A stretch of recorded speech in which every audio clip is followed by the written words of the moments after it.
Hello student, हमारे channel पर आप सभी का स्वागत है। दोस्तों, रेलवे जूनियर इंजीनियर के पोस्ट पर जो वैकेंसी आई हुई थी, उसके फॉर्म भरने की डेट एक्सटेंड कर दी गई है और आज हम इस वीडियो में उसी चीज़ के बारे में बात करेंगे। और मैं आपको इसमें exam syllabus, exam pattern, selection process कैसे क्या होगा, इन सारी चीज़ों के बारे में मैं आपको यहाँ पर डिटेल से बताऊँगा। तो देखिए, यहाँ पर सबसे पहले जो बात है, यहाँ पर 31 अक्टूबर को इसका फॉर्म भरने का डेट स्टार्ट हुआ था, ऑनलाइन फॉर्म भरने का। और फिर इसका लास्ट डेट जो है एक्सटेंड करके 10 दिसंबर तक कर दिया गया है। तो जो भी स्टूडेंट फॉर्म नहीं भर पाए थे, उनके पास एक अच्छा मौका है कि वो फिर से अपना इस फॉर्म को भर सकते हैं। उसके बाद एप्लीकेशन फ़ीस सबमिट करने की जो लास्ट डेट है वो 12 दिसंबर, यानी कि 2 दिन एक्स्ट्रा टाइम दिया गया है एप्लीकेशन फ़ीस सबमिट करने के लिए। और अगर आप फॉर्म भरते टाइम कुछ गलती करते हैं, किसी चीज़ में आपका गलत हो जाता है डिटेल कोई सा भी, तो आप इसके लिए 13 से लेकर 22 दिसंबर तक आप इसको सही कर सकते हैं। इसके लिए करेक्शन डेट भी आपको यहाँ पर दिया गया है। उसके बाद एप्लीकेशन फ़ी की बात करते हैं तो जनरल, ओबीसी और ईडब्ल्यूएस कैंडिडेट के जो स्टूडेंट होंगे उनके लिए 500 रुपये लगेंगे। और एससी, एसटी और ईबीसी के लिए 250 रुपये। और ऑल कैटेगरी फीमेल कैंडिडेट के लिए 250 रुपये लगेंगे। यहाँ पर देखिए, एक और बात लिखी गई है कि अगर आप सीबीटी 1 का एग्ज़ाम देते हैं तो यहाँ पर आपको 250 रुपये रिफ़ंड मिल जाएंगे आपके बैंक अकाउंट में। ये ऑनलाइन आपके 250 रुपये यहाँ पर आ जाएंगे। उसके बाद देखिए, यहाँ पर बात करते हैं एज लिमिट की। जो मिनिमम एज रखी गई है, आप 18 साल अगर आपकी पूरी हो गई है और आपके पास इसके क्वालिफ़िकेशन सर्टिफ़िकेट हैं, तो आप इसके लिए फॉर्म भर सकते हैं। और हाईएस्ट 33 साल तक आप इस फॉर्म को भर सकते हैं। टोटल 2585 पोस्ट पर वैकेंसी आई हुई है। यहाँ पर देखिए, कैटेगरी वाइज़ वैकेंसी लिखी गई, किस कैटेगरी के लिए कितनी सीट पर वैकेंसी आई हुई है। उसके बाद यहाँ पर हम देखेंगे, इसका नोटिफ़िकेशन डाउनलोड करके देखते हैं इन सारी चीज़ों के बारे में।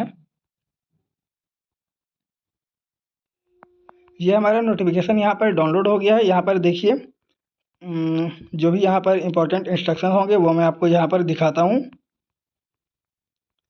और एक बात मैं आपको बता देता हूँ, इसके लिए जो आप अप्लाई करेंगे तो सबसे पहले आपको अपना रजिस्ट्रेशन करना होगा रेलवे के ऑफिशियल साइट पर जाकर।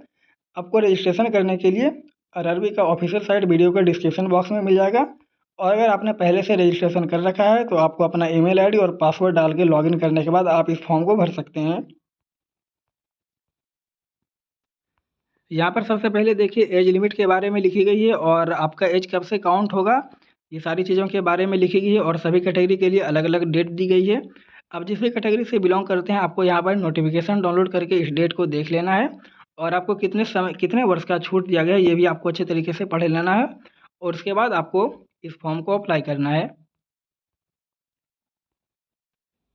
इसके बाद देखिए, यहाँ पर रिजर्वेशन यानी कि आरक्षण के बारे में भी लिखा हुआ है कि उनके लिए क्या-क्या शर्तें यहाँ पर हैं आरक्षण का लाभ पाने के लिए, ये सारी चीज़ें लिखी गई है। तो आप इसके बारे में भी एक बार अच्छे से पढ़ लीजिएगा। पेज नंबर 15 से लेकर के आपको 16-17 पेज पर इसके बारे में लिखा गया है। आप इसको अच्छे तरीके से पढ़ लीजिएगा, उसके बाद ही आप इसको फॉर्म को भरिएगा। और अगर आपके पास ये सर्टिफ़िकेट नहीं है, अगर जैसे कि आप ईडब्ल्यूएस कैटेगरी से हैं या फिर ओबीसी, ईबीसी कैटेगरी से हैं, तो आपको यहाँ पर ईडब्ल्यूएस सर्टिफिकेट और क्रीमी लेयर सर्टिफिकेट जो भी हैं वो आपको यहाँ पर अच्छे तरीके से बनवा लीजिएगा और फिर आप इस फॉर्म को भरिएगा। और इसकी जो सिलेक्शन प्रोसेस है, सबसे पहले आपका सीबीटी 1 एग्ज़ाम होगा, उसके बाद सीबी 2 होगा, सीबीटी 2 एग्ज़ाम। उसके बाद आपका डॉक्यूमेंट वेरिफिकेशन होगा और फिर उसके बाद आपका मेडिकल टेस्ट लिया जाएगा। और मेडिकल टेस्ट में पास करने के बाद आप जिस भी जोन में जिस पोस्ट के लिए, मतलब ये तो जूनियर इंजीनियर की पोस्ट है, तो इसमें भी अगर कई सारे पोस्ट हुए तो आपको उस जोन में उस पोस्ट पर आपको वहाँ पर ज्वाइनिंग मिल जाएगी। अब यहाँ पर बात करते हैं एग्ज़ाम सिलेबस के बारे में।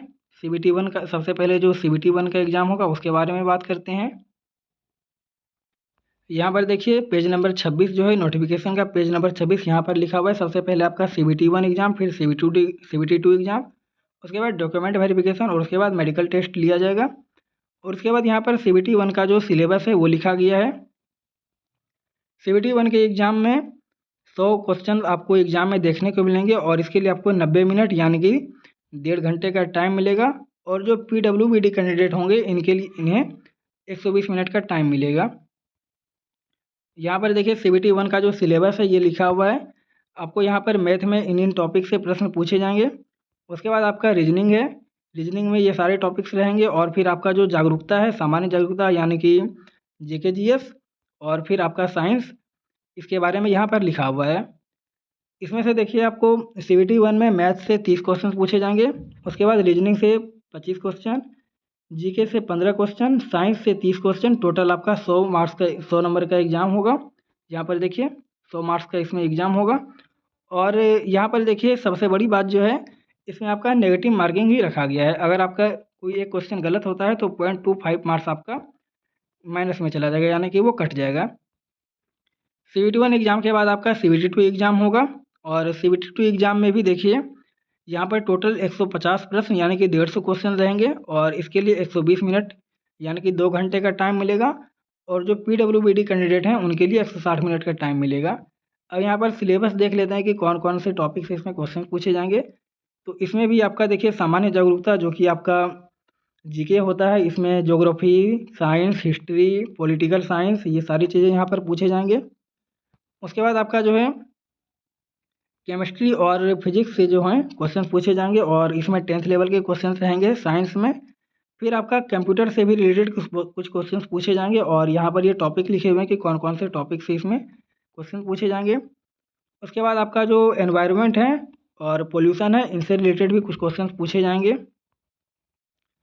इसके बाद आपका तकनीकी क्षमता यानी कि जो रीजनिंग होता है, इससे भी रिलेटेड क्वेश्चन रहेंगे। तो यहाँ पर एक बार क्वेश्चन का संख्या देख लेते हैं कि किस टॉपिक से कितने क्वेश्चन रहेंगे। तो जीके से आपका 15 क्वेश्चन, फिजिक्स और केमिस्ट्री से 15 क्वेश्चन, कंप्यूटर से 10 क्वेश्चन, एनवायरनमेंट और पोल्यूशन से 10 क्वेश्चन, रीजनिंग में 100 क्वेश्चन, टोटल आपसे 150 क्वेश्चन पूछे जाएंगे, और इसमें आपको 2 घंटे का टाइम मिलेगा।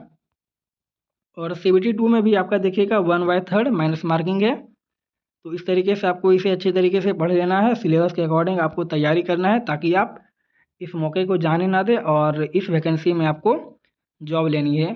यहाँ पर देखिए ऐसे तो ये बस लिखने का चीज़ है, बाकी कट ऑफ के जितना कट ऑफ जाता है उतने मार्क्स पर स्टूडेंट का सिलेक्शन होता है। CBT 1 हो या CBT 2 हो, दोनों के लिए अलग अलग कट ऑफ जाता है। लेकिन यहाँ पर देखिए अनारक्षित यानी कि युवा कैंडिडेट ABC के लिए 40% मार्क्स लाना अनिवार्य है एग्ज़ाम में।